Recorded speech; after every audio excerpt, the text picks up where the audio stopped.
وَيَعْتَمِدُ بِيَدَيْهِ عَلَى الْأَرْضِ لِأَنَّ وَائِلَ بْنَ حُجْرٍ رضي الله تعالى عنه وصف صلاة رسول الله صلى الله عليه وسلم فسجد وادعم على راحتيه ورفع عجيزته ووضع وجهه بين كفيه ويديه حذاء أذنيه لما روي أنه عليه السلام فعل كذلك.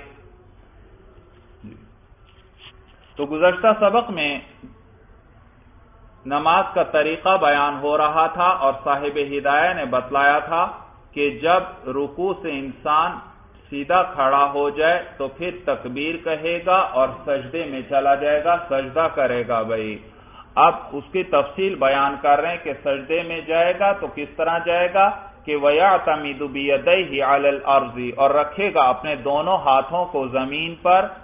بھئی اس کی کیا وجہ، دلیل اس کی کیا، کہتے ہیں لِأَنَّ وَائِلَ بْنَ حُجْرٍ رضی اللہ تعالیٰ عنہ وصف صلاة رسول اللہ صلی اللہ علیہ وسلم، کیونکہ وائل ابن حجر رضی اللہ تعالیٰ عنہ نے حضور علیہ السلام کی نماز کا وصف بیان فرمایا، اس کی کیفیت بیان فرمائی، یعنی اپنے عمل کے ذریعے دکھلایا کہ حضور علیہ السلام کس طرح نماز پڑھتے تھے. فسجدہ، تو انہوں نے حضرت وائل ابن حجر رضی اللہ تعالیٰ عنہ نے کیا کیا، سجدہ کیا. حضور علیہ السلام کی نماز کا طریقہ وہ عمل کے ذریعے بتلا رہے تھے. بھائی تو فسجدہ، تو حضرت وائل ابن حجر رضی اللہ تعالیٰ عنہ نے سجدہ کیا. وَدَّعَمَ عَلَى رَاحَتَيْهِ، ادعام کے معنی ہوتے ہیں سہارا لینا، راحتیہ یہ تثنیہ ہے، نون اضافت کی وجہ سے گر گیا تو راحتن کہتے ہیں ہتھیلی کو. وَدَّعَمَ عَلَى رَاحَتَيْهِ، اور انہوں نے سہارا لیا اپنی دونوں ہتھیلیوں پر. وَرَفَعَ عَجِيزَتَهُ، اور بلند کیا عجیزتہ اپنے پچھلے دھڑ کو. عجیزہ کہتے ہیں بھئی انسان کے بدن کا وہ حصہ جو زمین پر بیٹھتے ہوئے رکھتا ہے، یعنی سرین، اور تو اپنی پچھلے دھڑ کو اونچا کیا، یعنی جس طرح انسان سجدہ کرتا ہے کہ دونوں ہاتھ کس پر ہوتے ہیں، زمین پر ہوتے ہیں، اور ماتھا زمین پر ہوتا ہے اور پچھلا دھڑ کیا ہوتا ہے، اونچا ہوتا ہے، وہ بتلا رہے ہیں. تو انہوں نے حضور علیہ السلام کی نماز کی کیفیت بیان فرمائی اور اس کا طریقہ بتلایا، کر کے دکھلایا، اور وہ کرتے ہوئے انہوں نے بتلاتے ہوئے کس طرح کیا. حضرت وائل ابن حجر نے سجدہ فرمایا اور اپنی دونوں ہتھیلیوں پر سہارا لیا، یعنی سجدے میں جاتے ہوئے. وَرَفَعَ عَجِيزَتَهُ، اور اپنے پچھلے دھڑ کو بلند کیا. وَوَضَعَ وَجْهَهُ بَيْنَ كَفَّيْهِ، اور پھر یہ متن ہے، پھر نماز پڑھنے والا کیا کرے گا، وَوَضَعَ وَجْهَهُ بَيْنَ كَفَّيْهِ، رکھے گا اپنے چہرے کو بَيْنَ كَفَّيْهِ اپنے ہتھیلیوں کے درمیان. وَيَدَيْهِ حِذَاءَ أُذُنَيْهِ، یدیہ کا عطف ہے وجہہ پر، ای وَوَضَعَ يَدَيْهِ حِذَاءَ أُذُنَيْهِ، اور رکھے گا اپنے دونوں ہاتھ کہاں پر، حذاء اذنیہ کانوں کے، دونوں کانوں کے بالمقابل، بھائی ان کے برابر میں. لما روی انہ علیہ السلام فعل کذالک، بوجہ اس حدیث کے جو روایت کی گئی ہے کہ حضور علیہ السلام نے ایسا فرمایا. بھائی تو سجدے کا کیا طریقہ ہے، انسان کے دونوں ہاتھ جو ہیں کانوں کے برابر میں ہوں اور چہرہ دونوں ہتھیلیوں کے درمیان میں ہو، اس طرح ہاتھ رکھے گا. بھائی بعض لوگ ہاتھ رکھتے ہیں ہاتھ سر کے برابر یا اس سے آگے نکلے ہوتے ہیں، یہ طریقہ صحیح نہیں. بھائی مسنون طریقہ کیا ہے، کس طرح ہونا چاہیے کہ چہرہ ہتھیلیوں کے درمیان آئے. بھائی چہرہ ہتھیلیوں کے درمیان. اور انہوں نے بتلایا متن کے اندر بھائی کہ دونوں ہاتھ کیا کرے، زمین پر رکھے اور پھر اپنے چہرے کو رکھے. تو اس میں ترتیب یاد رکھیے. بھائی علماء نے طریقہ بیان کیا کہ انسان جب سجدے میں جائے تو گھٹنے بھی زمین پر رکھنے ہیں، ہاتھ بھی رکھنے ہیں، اور پیشانی اور ناک بھی زمین پر رکھنی ہے. تو کس ترتیب سے رکھیں گے، تو یاد رکھیے گھٹنے، دونوں ہاتھ، پیشانی اور ناک، ان میں سے جو حصہ زمین کے قریب ہے سجدے میں جاتے ہوئے پہلے اس کو زمین پر رکھے گا. پھر اس کے بعد دوسرے نمبر پر جو زمین کے قریب ہے پھر اس کو رکھیں گے زمین پر، پھر تیسرے نمبر پر جو قریب ہے اس کو زمین پر رکھیں گے، اور سب سے آخر میں جو سب سے اونچا حصہ ہے اس کو زمین پر رکھیں گے۔ تو لہذا سب سے قریب کون سا حصہ؟ گھٹنے، تو سجدے میں جاتے ہوئے پہلے گھٹنے زمین پر رکھے گا، اس کے بعد ہاتھ ہیں پھر دونوں ہاتھ زمین پر رکھے گا، پھر اس کے بعد ناک ہے تو پھر ناک رکھے گا، اور سب سے آخر میں پیشانی۔ اور سجدے سے اٹھتے وقت اس کا عکس ہوگا، عکس بھائی، یعنی پہلے ماتھے کو اوپر اٹھائیں گے، پھر اس کے بعد ناک کو اٹھائیں گے زمین سے، اور اس کے بعد دونوں ہاتھوں کو اٹھائیں گے بھائی۔ سورج سمجھ میں آ گئی بھائی؟ جی۔ قال وسجد علی انفہ، صاحب قدوری فرماتے ہیں وسجد علی انفہ، اور سجدہ کرے گا اپنی ناک پر، وجبہتہ، اور اپنی پیشانی پر، یعنی سجدے میں ناک بھی زمین پر رکھے گا اور پیشانی بھی، لأن النبی علیہ السلام واظب علیہ، کیونکہ نبی کریم صلی اللہ علیہ وسلم نے اس پر پابندی فرمائی ہے۔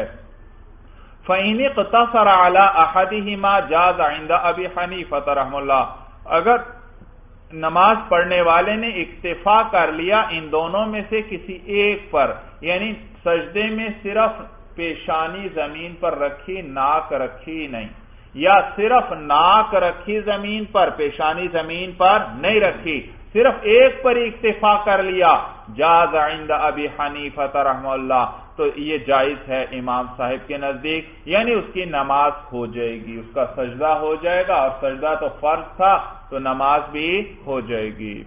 وقال، اور صاحبین فرماتے ہیں لا يجوز الاقتصار على الانف الا من عذر، کہ ناک پر اکتفا کرنا جائز نہیں الا من عذر، مگر کسی عذر۔ صاحبین فرماتے ہیں صرف پیشانی پر اکتفا کر لیا، پیشانی زمین پر رکھی، ناک نہیں رکھی، پھر تو ٹھیک ہے، لیکن اگر صرف ناک پر اکتفا کرتا ہے، ناک زمین پر رکھی ہے اور پیشانی نہیں رکھی، یہ جائز نہیں ہے، الا یہ کہ کوئی عذر ہو، مثلا ماتھے پر کوئی زخم وغیرہ ہے، ماتھا تو زمین پر رکھ ہی نہیں سکتا، صرف کس پر زمین پر رکھا؟ ناک کو، تو یہ تو عذر کی وجہ سے ہے، پھر جائز ہے، ویسے جائز نہیں۔ وَهُوَ رِوَایَةٌ عَنْهُ، اور یہی ایک روایت ہے امام صاحب سے بھی، وہ بھی فرماتے ہیں صرف ناک پر اکتفا جائز نہیں، یہ ایک روایت ہے۔ لِقَوْلِهِ، دلیل ذکر کر رہے ہیں صاحبین کے قول کی، کہتے ہیں لِقَوْلِهِ علیہ السلام، بوجہ حضور علیہ السلام کے قول کے کہ اُمِرْتُ أَنْ أَسْجُدَ عَلَى سَبْعَةِ أَعْظُمٍ، مجھے حکم دیا گیا ہے کہ میں سجدہ کروں 7 ہڈیوں پر، مجھے کیا حکم دیا گیا ہے؟ مجھے 7 ہڈیوں پر سجدہ کرنے کا حکم دیا گیا ہے۔ وَعَدَّ مِنْهَا الْجَبْهَةَ، اور حضور علیہ السلام نے ان میں سے پیشانی کو شمار فرمایا، ان 7 ہڈیوں میں کس کو گنا؟ پیشانی کو بھی گنا، اس کو بھی شمار کروایا، تو یہ صاحبین کی دلیل ہے۔ معلوم ہوا پیشانی کا رکھنا سجدے میں ضروری ہے بھائی، ضروری، اس کو نہیں رکھے گا تو سجدہ ہی ادا نہیں ہوگا۔ ولی ابی حنیفہ رحمہ اللہ، اور امام اعظم ابو حنیفہ رحمہ اللہ کی دلیل یہ ہے کہ ان السجود یتحقق بوضع بعض الوجہ، کہ سجدہ جو ہے وہ ثابت ہو جاتا ہے بعض چہرہ رکھنے سے، چہرے کا کچھ حصہ زمین پر رکھ دے تو سجدہ پایا جائے گا، سجدہ ہو جائے گا بھئی، کیونکہ سارا چہرہ تو انسان زمین پر رکھ ہی نہیں سکتا، کوئی ایسی صورت ہے کہ سارا چہرہ انسان زمین پر رکھ دے؟ سارا چہرہ تو زمین پر رکھ ہی نہیں سکتا، ایک دائیں جانب ہے وہ رکھے گا تو بائیں جانب نہیں ہو سکتی، بائیں جانب رکھے گا تو دائیں جانب نہیں، نیز اسی طرح ناک اور پیشانی، اس کی وجہ سے یہ جو ناک کے ساتھ والا چہرے کا حصہ ہے وہ تو نیچے ہے، ناک اونچی ہے، وہ حصہ تو لگ ہی نہیں سکتا زمین پر بھائی، صورت سمجھ میں آ گئی؟ تو لہذا سجدے میں کچھ چہرہ ہی رکھنا پڑے گا، سارا چہرہ تو رکھ ہی نہیں سکتے۔ یہ معنی ہے کہ ان سجود یتحقق بوضع بعض الوجہ، کہ سجدہ جو ہے وہ پایا جاتا ہے کچھ چہرہ زمین پر رکھنے سے، وہو المأمور بہ، اور سجدہ ہی مامور بہ ہے، اسی کا حکم دیا گیا ہے، امام صاحب کی دلیل چل رہی ہے، وہ فرماتے ہیں کہ نماز میں کس چیز کا حکم دیا گیا ہے؟ سجدے کا حکم دیا گیا ہے۔ سجدہ مامور بھی ہی ہے جس کا حکم دیا گیا ہے۔ اللہ قرآن میں کیا فرماتے ہیں؟ وَارْكَعُوا وَاسْجُدُوا، تو سجدہ کرنے کا حکم دیا گیا ہے۔ اور سجدے کے اندر پورا چہرہ تو رکھا نہیں جا سکتا، سجدہ تو ہوگا ہی کس طرح؟ بعض چہرہ کچھ چہرہ رکھنے سے ہوگا، اور اب اس کچھ چہرے میں سے رخسار اور ٹھوڑی جو ہے یہ بالاجماع خارج ہیں بھائی، یہ سجدے میں یہ نہیں رکھے جائیں گے، بلکہ کیا رکھے جائے گا؟ پیشانی اور ناک۔ تو کہتے ہیں سجدہ جو ہے وہ پایا جاتا ہے کچھ چہرے کو زمین پر رکھنے سے، وَهُوَ الْمَأْمُورُ بِهِ، اور وہی سجدہ ہی تو مامور بھی ہی ہے، اسی کا حکم دیا گیا ہے۔ إِلَّا أَنَّ الْخَدَّ وَالذَّقَنَ خَارِجٌ بِالْإِجْمَاعِ، مگر یہ کہ رخسار جو ہے والذقن اور تھوڑی جو ہے خارج بالاجماع، یہ خارج ہیں بھائی بالاجماع، یہ خارج ہیں، یہ ان کا رکھنا مراد نہیں، ان سے سجدہ نہیں ہوگا۔ والمذکور فیما روی الوجہ فی المشہور، اچھا تو امام صاحب کی کیا دلیل ہوئی کہ چہرے کا کچھ حصہ زمین پر رکھیں تو سجدہ ہو جائے گا کیونکہ سجدے کرنے کا حکم دیا گیا ہے، اور ٹھوڑی اور رخسار تو بالاجماع خارج ہیں، باقی کیا رہ گئے؟ ناک اور پیشانی رہ گئے، ناک اور پیشانی، تو ان کو زمین پر رکھ دیں گے تو سجدہ ہو جائے گا۔ اب اس میں صرف ناک رکھ دے تو بھی باز چہرہ زمین پر رکھ دیا، صرف پیشانی رکھ دے تو بھی کیا ہوا؟ باز چہرہ زمین پر رکھ دیا، تو لہذا دونوں میں سے ایک پر بھی اکتفا کر لیا جائے تو یہ جائز ہو جائے گا اور نماز ہو جائے گی۔ والمذکور فیما رویہ، اور مذکور اس حدیث کے اندر جس کو روایت کیا گیا، الوجہ، اس میں لفظ الوجہ آیا ہے فی المشہور، مشہور روایات کے اندر۔ صاحبین نے تو حدیث کیا ذکر کی تھی کہ حضور علیہ السلام فرماتے ہیں امرت ان اسجد علی سبعۃ اعظم وعد منها الجبهۃ، اور حضور علیہ السلام نے ان میں کیا شمار فرمایا ہے؟ پیشانی، ان 7 ہڈیوں کو گنواتے ہوئے حضور علیہ السلام نے پیشانی کو ذکر فرمایا۔ صاحبین نے یہ حدیث ذکر کی ہے، اور امام صاحب فرماتے ہیں کہ بھئی جو مشہور احادیث ہیں ان کے اندر پیشانی کا ذکر نہیں بلکہ الوجہ، چہرے کا ذکر آتا ہے۔ کس کا ذکر آتا ہے؟ کہ حضور علیہ السلام فرماتے ہیں مجھے 7 ہڈیوں پر سجدہ کرنے کا حکم دیا گیا ہے، اور ان میں کس کو شمار فرمایا آپ نے؟ چہرے کو شمار فرمایا، جبہہ کو نہیں۔ مشہور روایات میں جبہہ کا لفظ نہیں ہے بلکہ چہرے کا ذکر ہے، اور چہرہ ابھی ذکر ہو گیا کہ سجدے میں کیا کیا جاتا ہے؟ بعض چہرے کو زمین پر رکھا جاتا ہے، اور ٹھوڑی اور رخسار تو بالاجماع خارج ہیں، باقی صرف ناک اور پیشانی رہ گئے، تو ان میں سے جس کو بھی زمین پر رکھ دیں گے سجدہ ادا ہو جائے، کیونکہ ناک صرف ہے، یہ بھی بعض وجہ ہے، چہرے کا بعض حصہ ہے، اور پیشانی بھی چہرے کا بعض حصہ۔ یہ معنی ہے والمذکور فیما روی الوجہ فی المشہور، اور مذکور اس حدیث کے اندر جس کو روایت کیا گیا اس میں الوجہ کا لفظ ہے فی المشہور، مشہور روایات میں۔ ووضع الیدین والرکبتین سنت عندنا لتحقق السجود دونہما، اور دونوں ہاتھوں کا رکھنا اور دونوں گھٹنوں کا رکھنا سنت ہے ہمارے نزدیک، لتحقق السجود دونہما، بوجہ پائے جانے سجدے کے ان دونوں کے بغیر، اس لیے کیونکہ ان دونوں کے بغیر بھی سجدہ پایا جاتا ہے، ان کے بغیر بھی سجدہ ہو سکتا ہے۔ بھئی ہمیں کس چیز کا حکم دیا گیا؟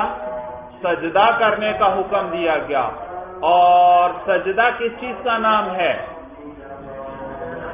بعض چہرے کو زمین پر رکھنے کا نام ہے، اور اس میں صرف ناک پر اکتفا کر لیا جائے تو بھی کافی، صرف پیشانی پر اکتفا کر لیا جائے تو بھی کافی ہے، اور یہ ہاتھوں اور گھٹنوں کا رکھنا یہ ہمارے نزدیک سنت ہے، اس لیے کیونکہ ان دونوں کے رکھے بغیر بھی سجدہ ہو سکتا ہے، ان دونوں کے رکھے بغیر بھی۔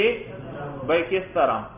بھئی آپ سجدے میں جائیں اور دونوں ہاتھ زمین پر نہ لگائیں، ہو سکتا ہے یا نہیں؟ سجدے میں جائیں اور دونوں ہاتھ زمین پر نہ لگنے دیں. آپ سیدھا بیٹھے ہوئے ہیں اور پھر گھٹنے زمین پر ہیں اور آپ سیدھا پیشانی زمین پر رکھ دیتے ہیں تو سجدہ ہوا بغیر ہاتھ رکھے ہی. اور اسی طرح گھٹنے زمین پر نہ لگنے دیں اور ہاتھ رکھتے ہوئے پیشانی رکھ دیں. ہاتھ رکھ لیں لیکن گھٹنے نہ رکھیں اور پیشانی. تو ہو سکتا ہے یا نہیں بھائی؟ تو معلوم ہوا گھٹنے اور ہاتھ رکھے بغیر بھی سجدہ ہو سکتا ہے. گھٹنے اور ہاتھ رکھے بغیر بھی سجدہ. اور ہمیں بھی حکم کس چیز کا دیا گیا ہے؟ سجدہ کرنے کا حکم دیا گیا. تو ان دونوں کے بغیر بھی سجدہ ہو سکتا ہے. جب ان دونوں کے بغیر سجدہ ہو سکتا ہے تو ان دونوں کا سجدے میں رکھنا فرض بھی نہیں ہے. یہ سنت ہے بھائی. دلیل سمجھ میں آ گئی؟ لتحقق السجود دونہما، بوجہ سجدے کے پائے جانے کے، دونہما ان دونوں کے بغیر بھی. کن دونوں کے بغیر؟ ہاتھ اور گھٹنوں کو رکھے بغیر بھی. وَأَمَّا وَضْعُ الْقَدَمَيْنِ فَقَدْ ذَكَرَ الْقُدُورِيُّ رَحِمَهُ اللَّهُ تَعَالَى أَنَّهُ فَرِيضَةٌ فِي السُّجُودِ. اور باقی قدموں کا رکھنا جو ہے تو امام قدوری رحمہ اللہ نے ذکر فرمایا ہے کہ یہ فرض ہے سجدے میں. دونوں قدموں کا زمین پر لگے ہونا یہ کیا ہے؟ فرض ہے سجدے کے اندر بھائی، فرض ہے. تو یاد رکھیے اس میں خصوصاً احتیاط کی ضرورت ہے. بہت سے لوگ سجدہ کرتے ہیں اور ادھر وہ سجدے میں جاتے ہیں، ادھر دونوں پاؤں زمین سے اٹھ جاتے ہیں، حالانکہ ان کا زمین پر لگے ہونا ضروری ہے بھائی.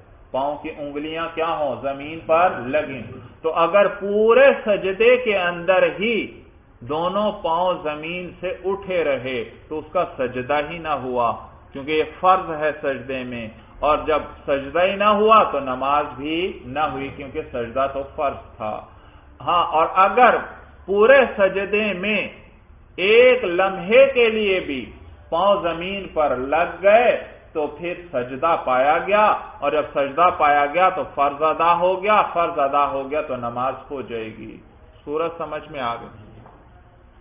فَإِن سَجَدَ عَلَى قَوْرِ عِمَامَتِهِ أَوْ فَاضِلِ صَوْبِهِ جَازَ. بس اگر سجدہ کر لیا علی قور عمامتہ، اپنی پگڑی کے بل پر.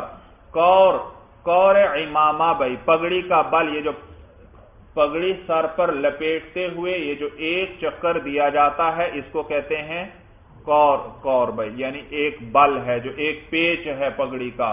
تو بھائی ایک شخص اگر پگڑی کے پیچ پر سجدہ کرتا ہے، یعنی پگڑی ماتھے پر آ گئی ہے، اب سجدہ کرتا ہے تو ماتھا زمین پر نہیں لگتا بلکہ کیا لگتی ہے؟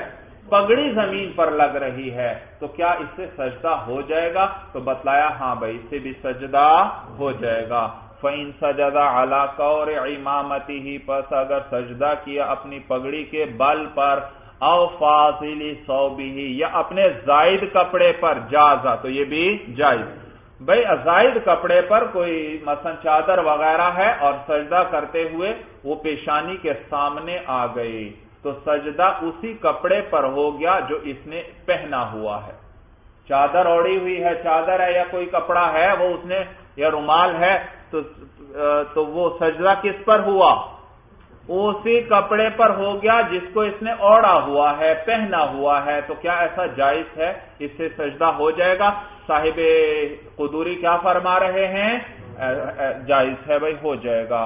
تو کہتے ہیں اگر اپنی پگڑی کے پیچ پر سجدہ کیا یا اپنے زائد کپڑے پر جازا تو یہ جائز ہے.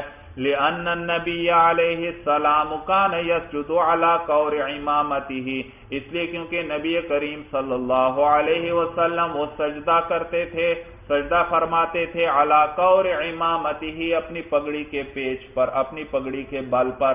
وَيُرْوَى، اور یہ بھی روایت کیا گیا ہے کہ انہ علیہ السلام صلی فی ثوب واحد، کہ حضور علیہ السلام نے نماز پڑھی ایک ہی کپڑے میں، یعنی ایک ہی چادر تھی، بڑی چادر، اس میں حضور علیہ السلام نے نماز پڑھی. یتقی بفضولہ حر الارض وبردہا، اور بچتے تھے اس کے زائد حصے کے ذریعے، اس چادر کے زائد حصے کے ذریعے بچتے تھے حضور علیہ السلام. کس چیز سے؟ حر الارض، زمین کی حرارت سے، اس کی گرمی سے، وبردہا، اور زمین کی ٹھنڈک سے. تو اسی پر سجدہ فرما لیتے تھے، زمین زیادہ گرم ہوتی یا زیادہ ٹھنڈی ہوتی۔ وَيُبْدِي ضَبْعَيْهِ، اور نماز پڑھنے والا ظاہر کرے گا ضبعیہ، اپنے دونوں بازو۔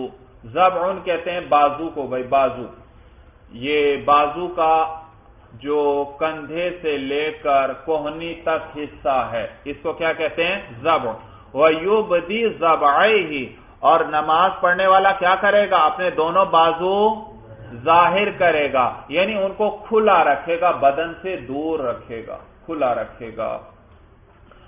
لقولہ علیہ السلام، بوجہ حضور علیہ السلام کے اس قول کے، وَأَبْدِ ضَبْعَيْكَ، وَأَبْدِ ضَبْعَيْكَ، ابدا یبدی سے امر ہے ابدی، اور ظاہر کر ضبعیک، اپنے دونوں بازوؤں کو ظاہر کر، یعنی ان کو کھلا رکھو، پہلوؤں کے ساتھ ملا کر نہ رکھو اپنے بھائی پہلوؤں کے ساتھ، بلکہ کھلا رکھو۔ وَيُرْوَى، اور یہ روایت کیا گیا ہے، وَأَبِدَّ، بھائی انہوں نے کیا روایت کی؟ یہ حدیث جو ہے وَأَبْدِ ضَبْعَيْكَ، اور اپنے دونوں بازو کیا کرو؟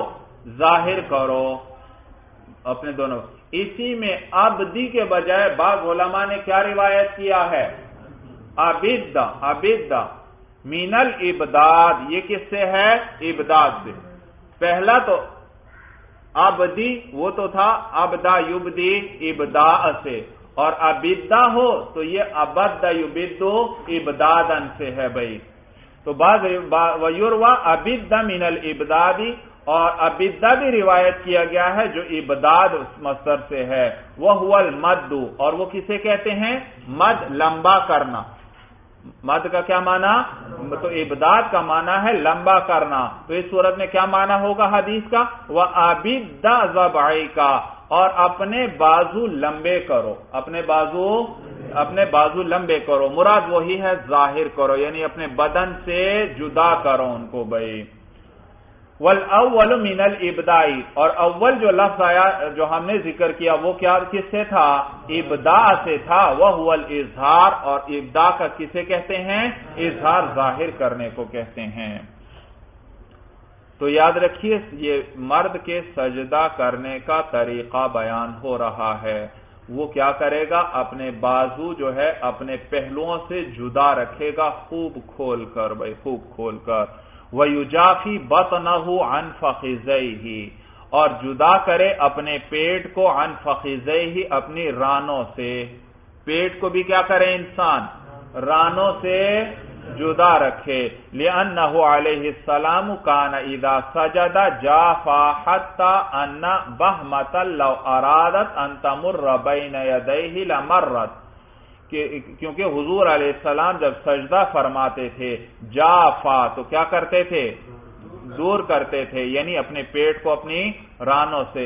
حتی ان بہمتن، بہمتن کہتے ہیں بھیڑ بکری کے چھوٹے بچے کو، یہاں تک کہ اگر کوئی بھیڑ بکری کا چھوٹا بچہ لو ارادت، اگر وہ ارادہ کرتا ان تمر بین یدیہ، کہ وہ گزرے حضور علیہ السلام کے ہاتھوں کے بیچ میں سے، لمرت، تو وہ گزر جاتا۔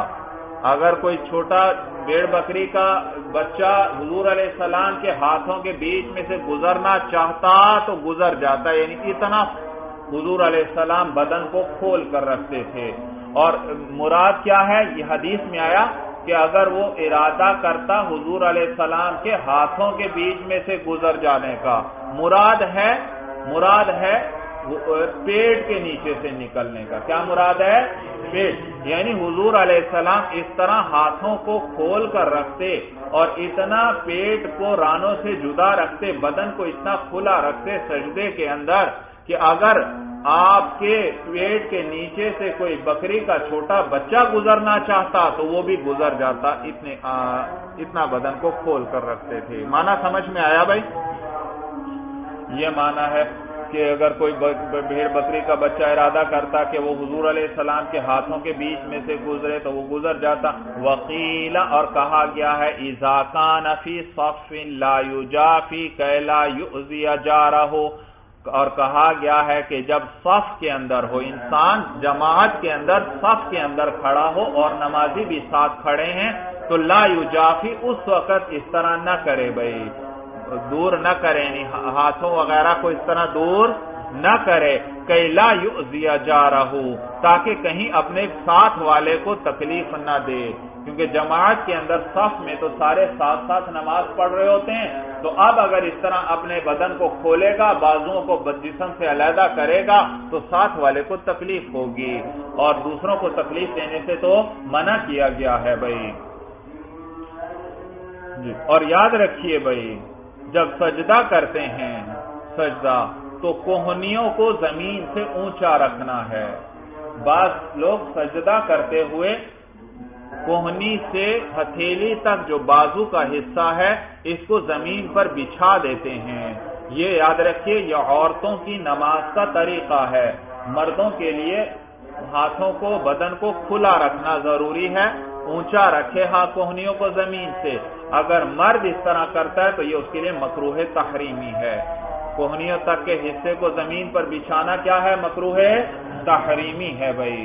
ہاں، عورت جو ہے وہ اپنے آپ کو سمیٹ کر رکھے گی، سمیٹ کر سجدے کے اندر، اور تو ہاتھوں کو یہ جو ہے زمین پر بچھائے گی، بدن کے ساتھ ملا کر رکھے گی، پیٹ کو رانوں کے ساتھ ملا کر رکھے گی، کیونکہ اس میں اس کے لیے پردہ زیادہ ہے، تو وہ اپنے آپ کو چھپا کر رکھے گی، اس طریقے سے سجدہ ادا کرے گی، اور مرد بدن کو خوب کھول کر بھائی۔ وَيُوَجِّهُ أَصَابِعَ رِجْلَيْهِ نَحْوَ الْقِبْلَةِ، اور متوجہ کرے اپنے دونوں پاؤں کی انگلیوں کو نحو القبلۃ، قبلے کی جانب بھائی۔ سجدے کی کیفیت بیان ہو رہی ہے، سجدے کے اندر قدموں کو زمین پر ہی رکھنا ہے، اور اس طریقے سے کوشش کرنی ہے کہ جس قدر ہو سکے پاؤں کی انگلیوں کا رخ کس طرف ہو؟ قبلے کی طرف ہو بھائی، قبلے کی طرف ہو۔ لقولہ علیہ السلام، بوجہ حضور علیہ السلام کے اس قول کے کہ اذا سجد المؤمن، جب مومن سجدہ کرتا ہے، سجد کل عضو منہ، تو اس کا ہر عضو جو ہے وہ سجدہ کرتا ہے۔ فلیوجہ من اعضائہ، جی یہاں حدیث یہاں تک ہے بس بھائی۔ اذا سجد المؤمن سجد کل عضو منہ، جب مومن سجدہ کرتا ہے تو اس کا ہر عضو کیا کرتا ہے؟ سجدہ کرتا ہے۔ تو آگے صاحب ہدایہ بیان فرما رہے ہیں فَلْيُوَجِّهْ مِنْ أَعْضَائِهِ الْقِبْلَةَ مَا اسْتَطَاعَ، تو اس نماز پڑھنے والے کو متوجہ کرنا چاہیے اپنے اعضاء کو قبلے کی طرف جس قدر وہ استطاعت رکھے۔ تو سجدے میں بھی دونوں پاؤں ذرا دبا کر زمین پر رکھے تاکہ انگلیاں تھوڑی مڑ کر ان کا رخ کس طرف کو ہو جائے؟ قبلے کی طرف ہو جائے۔ وَيَقُولُ فِي سُجُودِهِ سُبْحَانَ رَبِّيَ الْأَعْلَى ثَلَاثًا، اور کہے اپنے سجدے میں سبحان ربی الاعلی 3 مرتبہ۔ وَذَلِكَ أَدْنَاهُ، اور یہ اس کی کم سے کم مقدار ہے، کم سے کم۔ بھئی یہاں لفظ بار بار آ رہا ہے، سجود کا لفظ میں نے آپ کو بتلایا، سجود سے جمع نہ سمجھ لینا کہ یہ جمع ہے، بلکہ عربی زبان میں سجدے کو کیا کہتے ہیں؟ سجود کہتے ہیں۔ تو وہ کہے اپنے سجدے میں سبحان ربی الاعلی 3 مرتبہ، اور یہ اس کی کم سے کم مقدار ہے، یعنی ادنا کمال جمع ہے، یعنی جمع کے کامل ہونے کی یہ ادنا مقدار ہے، کیونکہ جمع کا بھی اطلاق کم از کم کتنے پر ہوتا ہے؟ 3 پر ہوتا ہے، یا 3 سے زیادہ پر، تو کم از کم 3 دفعہ تسبیحات پڑھے۔ اور یہ یاد رکھنا رکوع کے اندر بھی ذکر ہوا تھا کہ 3 مرتبہ سبحان ربی العظیم کہے گا، اور یہ ادنا مقدار ہے۔ سجدے میں بھی ذکر ہوا کہ 3 دفعہ سبحان ربی الاعلی پڑھے گا، اور یہ ادنا مقدار ہے۔ تو یہ کم سے کم مقدار ہے، ادنا مقدار۔ اور علماء لکھتے ہیں کہ 5 مرتبہ پڑھے یہ متوسط مقدار ہے، 5 مرتبہ پڑھنا متوسط مقدار ہے، اور 7 مرتبہ یہ تسبیحات پڑھنا یہ کامل مقدار ہے۔ کتنا کامل مقدار کیا ہے؟ 7 مرتبہ پڑھے بھائی، 7 مرتبہ۔ بعضوں نے لکھا 10 مرتبہ پڑھے، یہ ہے کامل مقدار بھائی، 10 مرتبہ۔ لیکن بہرحال یہ انسان جب اکیلا نماز پڑھ رہا ہو، اگر جماعت کے اندر ہے، جماعت کروا رہا ہے اور امام ہے، تو پھر اس کو ہلکی نماز پڑھانی چاہیے، مختصر نماز پڑھانی چاہیے، پھر لمبی نماز نہیں پڑھانی چاہیے، کیونکہ مقتدیوں میں مختلف قسم کے لوگ ہوتے ہیں، کوئی ضعیف ہوتے ہیں، کوئی بیمار ہوتے ہیں وغیرہ، تو یہ نہ ہو لوگ جو ہیں اس سے تنگ آ جائیں بھائی۔ تو کہتے ہیں وَذَلِكَ أَدْنَىٰ، اور یہ اس کی کم سے کم مقدار ہے، لِقَوْلِهِ عَلَيْهِ السَّلَامُ وَإِذَا سَجَدَ أَحَدُكُمْ فَلْيَقُلْ فِي سُجُودِهِ سُبْحَانَ رَبِّيَ الْأَعْلَىٰ ثَلَاثًا وَذَلِكَ أَدْنَىٰ، بوجہ حضور علیہ السلام کے اس قول کے کہ جب کوئی سجدہ کرے تم میں سے کوئی ایک تو اسے چاہیے کہ کہے وہ اپنے سجدے میں سبحان ربی الاعلی 3 مرتبہ، وذالک ادناہ، اور یہ اس کی کم سے کم مقدار ہے، ای ادنا کمال الجمع، یعنی جمع کے کامل ہونے کی کم سے کم مقدار ہے۔ وَيُسْتَحَبُّ أَن يَزِيدَ عَلَى الثَّلَاثِ فِي الرُّكُوعِ وَالسُّجُودِ، اور مستحب یہ ہے کہ وہ زیادہ کرے 3 پر، یعنی 3 سے زیادہ تسبیحات پڑھنا مستحب ہے رکوع اور سجدے میں، بعد ان یختم بالوتر، بعد اس کے کہ جب وہ ختم کرے اس کو طاق پر، وتر کہتے ہیں طاق کو، یعنی طاق مقدار پر ختم کرتے ہوئے 3 سے زائد تسبیحات کہنا مستحب ہے، تو 3 سے زائد کہے اور طاق عدد ہونا چاہیے، تو مثلا کتنی کہہ لے 5 کہہ لے، یا کتنی کہہ لے 7 کہہ لے، یہ اسی طرح 9 بھائی۔ تو یہ معنی ہے کہ بعد اس کے کہ وہ ختم کرے اس کو طاق عدد پر، لِأَنَّهُ عَلَيْهِ السَّلَامُ كَانَ يَخْتِمُ بِالْوِتْرِ، اس لیے کیونکہ حضور علیہ السلام بھی طاق عدد پر ختم فرماتے تھے، وَإِنْ كَانَ إِمَامًا، اور اگر وہ شخص امام ہے جس کے یہ جو تسبیحات پڑھ رہا ہے امامت کروا رہا ہے، تو لَا يَزِيدُ عَلَى وَجْهٍ يُمِلُّ الْقَوْمَ حَتَّى لَا يُؤَدِّيَ إِلَى التَّنْفِيرِ، تو پھر وہ زیادہ نہ کرے ایسے طریقے پر کہ اکتا دے وہ لوگوں کو۔ امل یملو کے معنی ہوتے ہیں کسی کو اکتاہٹ میں ڈال دینا، کسی کو اکتا دینا، تو وہ ایسے طریقے پر زیادتی نہ کرے کہ وہ ان لوگوں کو اکتا دے، لوگ اکتاہٹ میں پڑ جائیں کہ اتنی لمبی جماعت کروا رہا ہے، حتی لا یؤدی الی التنفیر، تاکہ کہیں پہنچا نہ دے تنفیر تک، نفرت انگیزی تک، نفرت نہ پھیلنے لگے لوگوں میں، وہ جماعت میں آنا ہی نہ چھوڑ دیں کہ اتنی لمبی جماعت کرواتا ہے۔ سورت سمجھ میں آ گئی؟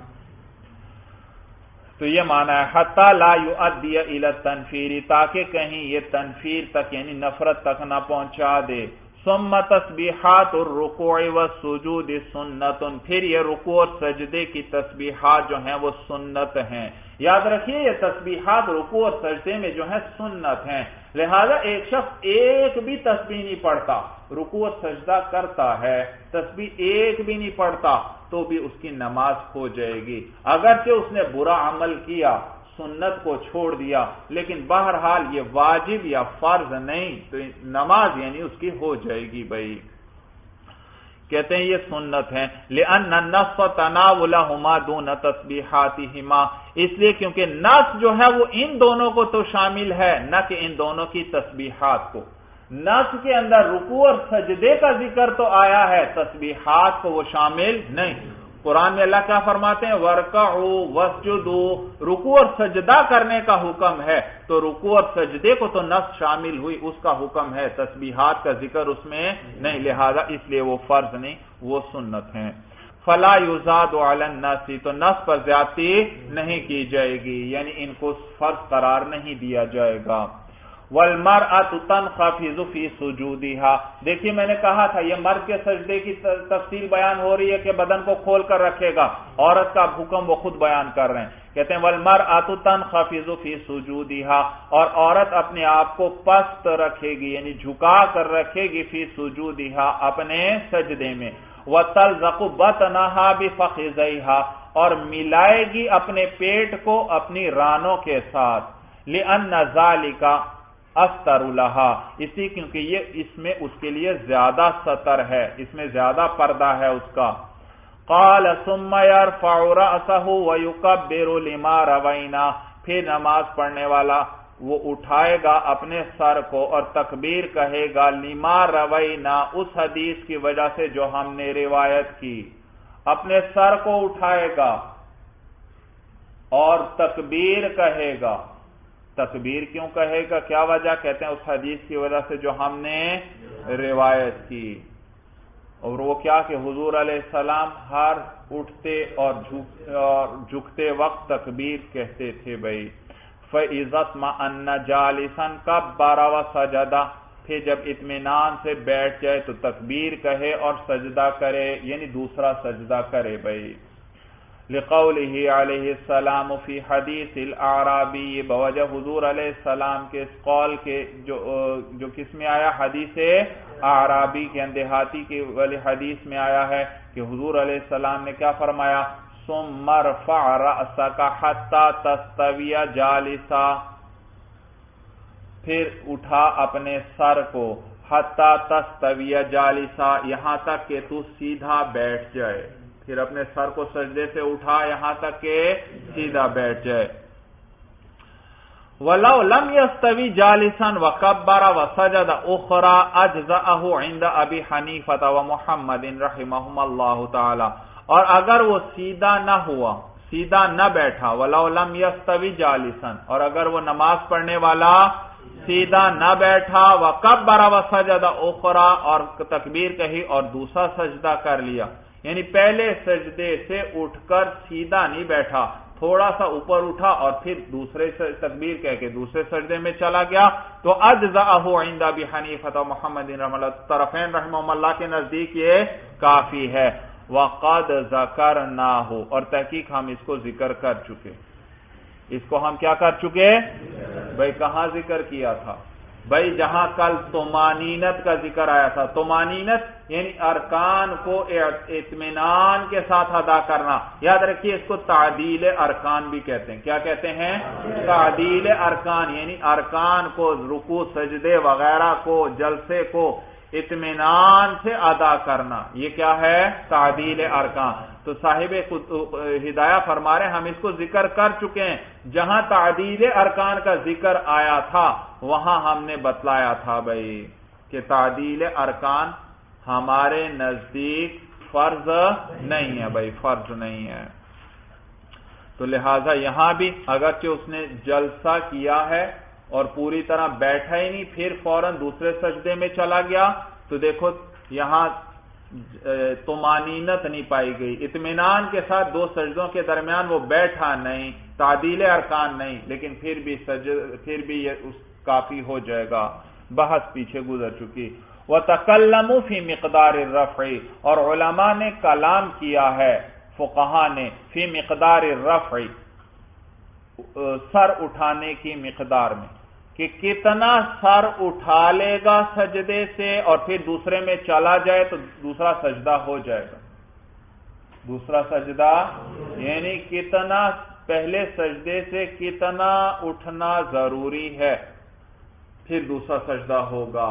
تو مختلف اقوال ہیں، بعض نے لکھا کہ تھوڑا سا بس پیشانی زمین سے اٹھا لے، چہرہ زمین سے اٹھا لے پھر رکھ دے تو بس یہ کافی ہو جائے گا، یہ کافی ہو جائے۔ لیکن صاحب ہدایہ فرما رہے ہیں والاصح، زیادہ صحیح قول یہ ہے کہ انہ اذا کان الی السجود اقرب لا يجوز، اگر اس طور پر تھا کہ وہ سجدے کے زیادہ قریب تھا تو لا يجوز، پھر جائز نہیں۔ بھئی ایک آدمی ہے اور نماز پڑھتے ہوئے پہلے سجدے سے وہ سر اٹھاتا ہے، تو اب دیکھا جائے گا کتنا سر اس نے سجدے سے اٹھایا، بیٹھنے کے زیادہ قریب آیا یا سجدے کے زیادہ قریب تھا؟ وہ بیٹھنے کے زیادہ قریب تھا یا سجدے؟ اگر سجدے کے زیادہ قریب تھا یعنی تھوڑا سا ہی اٹھا اور پھر سجدے میں چلا گیا تو یہ تو سجدے کے زیادہ قریب تھا، تو لہذا اس کو دوسرا سجدہ شمار ہی نہیں کریں گے، یوں سمجھیں گے ابھی وہ پہلا ہی سجدہ ہے، اور دوسرا سجدہ تو فرض تھا، لہذا اس کا دوسرا سجدہ نہ ہوا، اور جس کا دوسرا سجدہ نہیں اس کی نماز بھی نہیں۔ اور اگر وہ شخص اتنا اٹھا ہے کہ بیٹھنے کے قریب تک پہنچ گیا، بیٹھا تو نہیں پوری طرح لیکن بیٹھنے کے قریب پہنچ گیا پھر واپس چلا گیا، تو اس صورت میں ہم کہیں گے دوسرا سجدہ پایا گیا۔ بھائی صورت سمجھ میں آ گئی؟ یہ معنی ہے کہ ایسا قول یہ ہے کہ انہو اذا کان الی السجود اقرب لا یجوز، کہ اگر وہ سجدے کے زیادہ قریب ہوا تو پھر جائز نہیں، لِأَنَّهُ يُعَدُّ سَاجِدًا، اس لیے کیونکہ اس کو سجدہ کرنے والا ہی شمار کیا جائے گا، یوں سمجھا جائے گا ابھی سجدے میں ہی ہے، پہلا ہی سجدہ چل رہا ہے۔ وَإِنْ كَانَ إِلَى الْجُلُوسِ أَقْرَبُ، اور اگر وہ بیٹھنے کے زیادہ قریب تھا جازا، تو پھر یہ جائز ہو جائے گا، یعنی دوسرا سجدہ کافی ہو جائے گا، دوسرا سجدہ درست ہو جائے گا، لِأَنَّهُ يُعَدُّ جَالِسًا، اس لیے کیونکہ اس کو بیٹھا ہوا شمار کیا جائے گا، فَتَحَقَّقَ الثَّانِيَةُ، تو دوسرا سجدہ بھی متحقق ہو جائے گا، وہ پایا جائے گا، تو لہذا اس کی نماز کیا ہو جائے گی؟ مکمل ہو جائے گی۔ فَإِذَا اطْمَأَنَّ سَاجِدًا كَبَّرَ، پھر جب اطمینان سے سجدہ کر لے دوسرا سجدہ، کبّر تو تکبیر کہے گا، وقد ذکرنا، تحقیق ہم اس کو ذکر کر چکے، یعنی دوسرے سجدے سے اٹھتے ہوئے بھی کیا کہے گا؟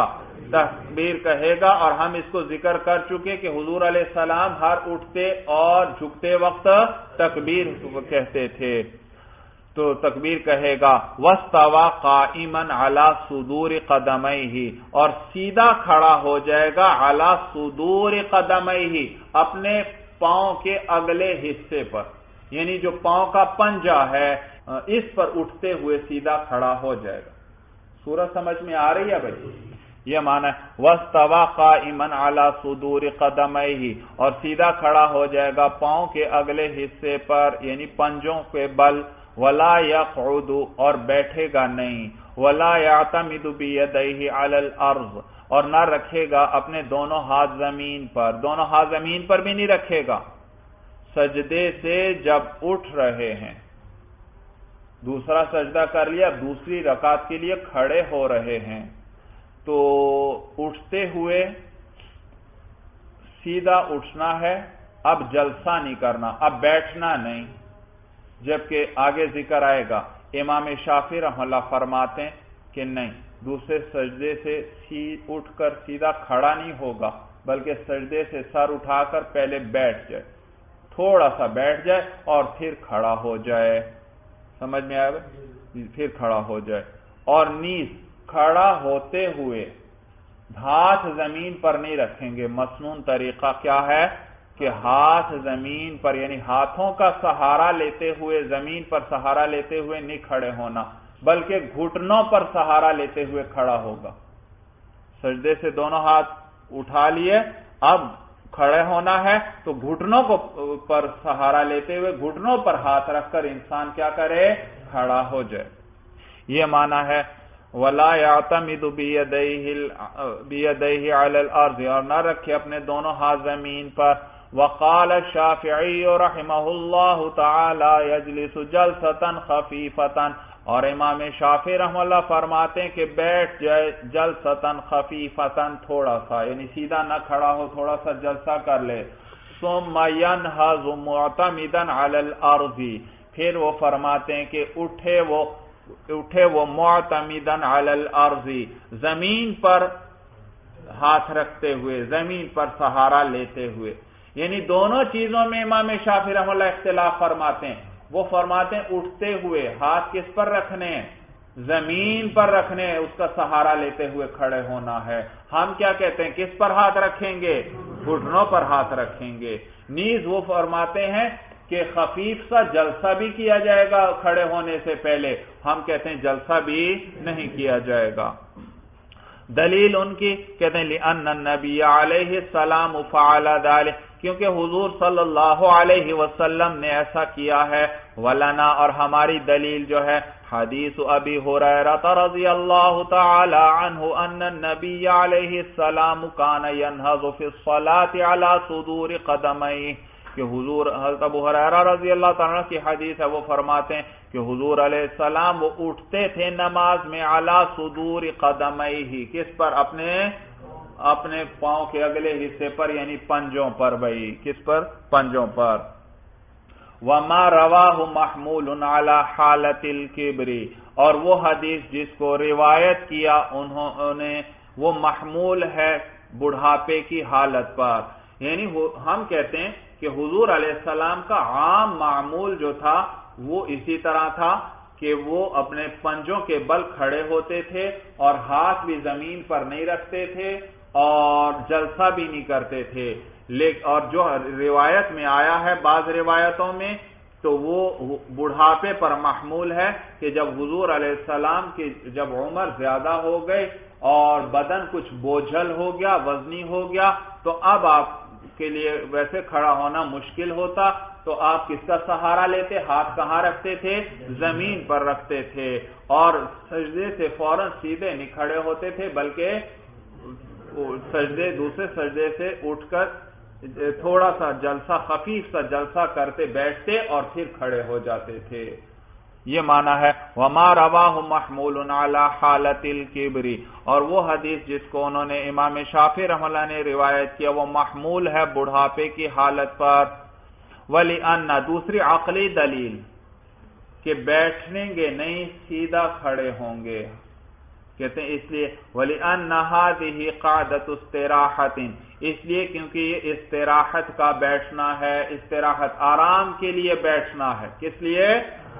سجدے سے سیدھا کھڑے ہوں گے، یہ بیٹھنا قاعدہ استراحت ہے، جلسہ استراحت ہے کہ اطمینان سے تاکہ کھڑا ہو سکے، تو یہ استراحت کا جلسہ ہے۔ وَالصَّلَاةُ مَا وُضِعَتْ لَهَا، اور نماز وہ استراحت کے لیے وضع نہیں کی گئی، استراحت کے لیے مقرر نہیں کی گئی، لہذا اس لیے بھی یہ جلسہ نہیں ہونا چاہیے نماز میں۔ تو یہ عقلی دلیل بھی ذکر کر دی بھائی، دلیل سمجھ میں آ گئی بھائی؟ تو بہرحال بھائی یہ سب نبی کریم صلی اللہ علیہ وسلم کی سنتیں ہیں۔ حضور علیہ السلام کا عام معمول تو یہی تھا کہ سیدھے کھڑے ہو جاتے تھے، جلسہ نہیں فرماتے تھے، لیکن جب عمر بڑھ گئی تو پھر آپ خفیف سا جلسہ فرماتے تھے اور پھر کھڑے ہوتے تھے۔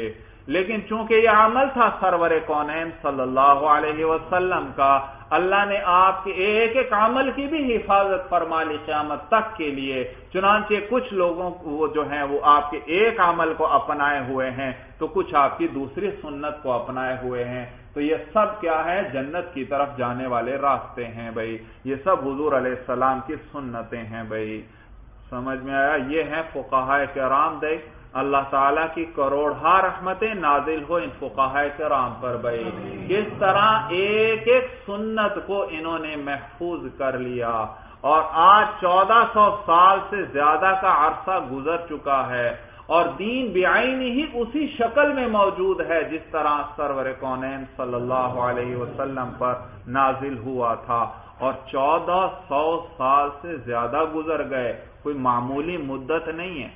آپ کسی کو ایک عمل سکھائیں، 15 دن بعد آپ دیکھیں گے وہ عمل جا کر دیکھیں وہ کچھ نہ کچھ اس میں تبدیلی آ چکی ہوگی بھائی، ایک مہینے میں آپ دیکھ لیں گے پتہ نہیں کیا سے کیا صورت بدل جاتی ہے چیزوں کی، اور یہ فقہاء کرام کا کمال ہے، 1400 سال گزر گئے اور اسی طرح دین محفوظ ہے۔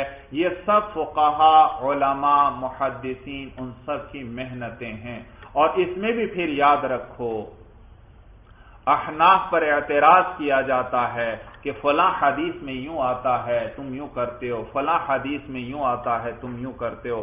یاد رکھیے احناف کے پاس ہر مسئلے کے اندر دلائل کے انبار موجود ہیں، پہاڑ کی طرح مضبوط دلیلیں ہیں بھائی، پہاڑ کی طرح مضبوط دلیلیں، سمجھ میں آیا؟ لیکن شرط یہ ہے اس کے لیے کوئی صاحب مطالعہ چاہیے، وہ دیکھے کیا ہمارے فقہا نے کیا حدیث ذکر کی ہیں، کیا دلائل دیے ہیں بھائی، سمجھ میں آیا؟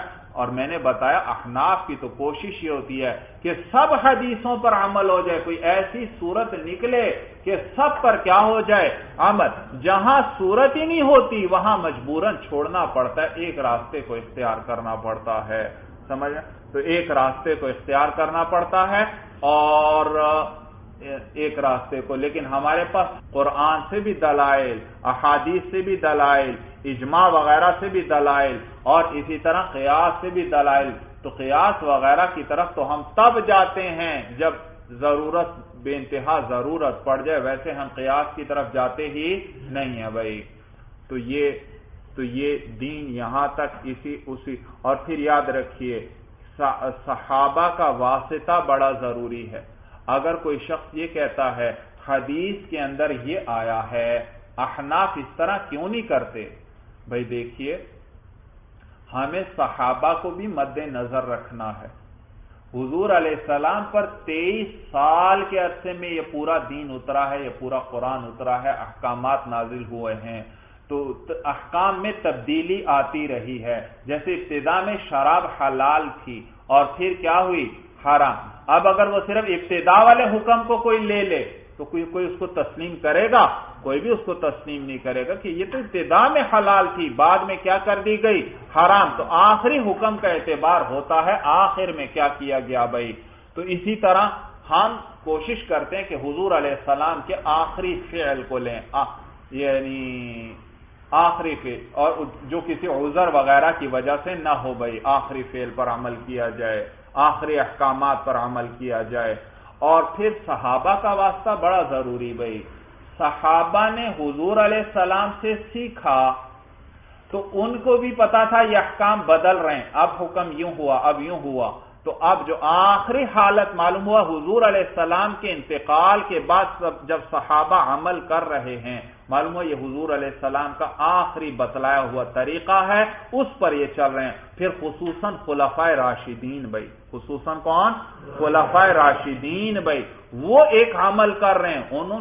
ان کی تو ساری زندگی حضور علیہ السلام کے ساتھ گزری ہے، وہ ایک عمل نہیں کر رہے. حدیث میں ایک عمل آ رہا ہے اور ہم ان کو دیکھتے ہیں وہ اس عمل کو نہیں کر رہے. معلوم ہوا ان کے نزدیک بھی یہ حکم بدل چکا. یہ حکم کیا ہے؟ بدل چکا ہے. بہت سی ایسی چیزیں آپ کو ملیں گی کہ آپ احادیث میں آپ کو ان کا ذکر ملے گا، لیکن آپ دیکھتے ہیں تو خلفائے راشدین اس پر عمل نہیں کر رہے. یہ کتنی واضح دلیل ہے کہ معلوم ہوا یہ عمل کیا ہے؟ یہ بدل چکا. حضور علیہ السلام نے اس طرح کیا ہے لیکن پھر آخر میں اس کو کیا کر دیا ہے؟ چھوڑ دیا ہے. وہ آخری طریقہ آپ کا یہ نہیں، آخری طریقہ وہ ہے جس پر کون عمل کر رہے ہیں؟ خلفائے راشدین. کیونکہ خلفائے راشدین وہ حضور علیہ السلام کے بتلائے ہوئے راستے سے ایک سوئی کی نوک کے برابر بھی ادھر ادھر ہلنا پسند نہیں کر سکتے بھائی. سورج سمجھ میں آ گئے؟ تو لہذا احناف پر یہ اعتراض کرنا کہ حدیث میں یہ آیا ہے اور آپ یہ عمل نہیں کرتے، تو وہاں جہاں بہت سے جوابات دیے جاتے ہیں وہاں ایک یہ بھی جواب دیتے ہیں کہ بھائی خلفائے راشدین کا یہ عمل نہیں ہے. معلوم ہوا اس حدیث کے اندر یا تو کوئی تعویل وغیرہ ہے یا یہ پہلے والا حکم ہے جو بعد میں کیا کر دیا گیا؟ منسوخ کر دیا گیا. یا اسی طرح یہ بھی دلیل ذکر کی جاتی ہے کہ احناف کو کہا جاتا ہے آپ اس حدیث پر عمل نہیں کرتے، تو ہم کہتے ہیں بھائی یہ حدیث کس صحابی کی ہے؟ فلاں صحابی کا نام ذکر ہوتا ہے حدیث میں، فلاں کی ہے. ہم کہتے ہیں ان کا اپنا عمل دیکھو وہ اس حدیث کے خلاف ہے. جو روایت کرنے والا ہے وہ حدیث کو روایت کر رہا ہے لیکن عمل حدیث کے خلاف ہے. معلوم ہوا خود اس صحابی کے نزدیک بھی یہ حکم بدل چکا ہے. حدیث تو انہوں نے نقل کر دی ہے لیکن ان کو علم ہے کہ حکم بدل چکا ہے، اسی لیے اس پر خود عمل نہیں کر رہے. سورج سمجھ میں آ گئے؟ چلیے بس بھائی یہ ان سب کی محنتیں ہیں اور یہ ان باتوں کو فقہا ہی صحیح طور پر دین کے معنی کو محدثین نے احادیث روایت کی اور فقہا نے دین کے معنی کو سمجھا، تو دونوں طبقے ضروری دین کی حفاظت کے لیے. سمجھ میں آئے؟ تو حدیث کے معنی کیا ہے وہ معنی فقہا سے بہتر کوئی نہیں جان سکتا، اور حدیث کو روایت کیا اور محفوظ اور حفاظت کر کے آگے نقل کیا وہ کام محدثین سے بہتر کسی نے نہیں کیا بھائی. تو یہ سب جو ہیں یہ مبارک لوگ ہیں اور انہوں نے اسی طرح دین کو ہم تک پہنچایا ہے. اللہ ان سب کے کروڑہ درجات بلند فرمائے بھائی. چلیے بس بہذا هو المرام. اللہ اعلم بحقیقت الکلام.